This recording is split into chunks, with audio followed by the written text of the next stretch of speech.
بسم اللہ الرحمن الرحیم۔ السلام علیکم ورحمۃ اللہ وبرکاتہ۔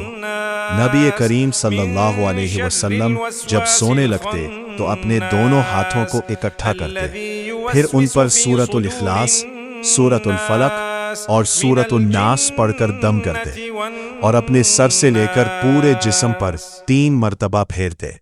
یہ صرف ایک عمل نہیں بلکہ رات بھر کی حفاظت کا انتظام ہے، بیماری سے حفاظت، نظر بد سے حفاظت، اور ہر قسم کی برائی سے حفاظت۔ آج رات سونے سے پہلے یہ سنت ضرور ادا کریں۔ آئیے سب مل کر درود پاک پڑھیں۔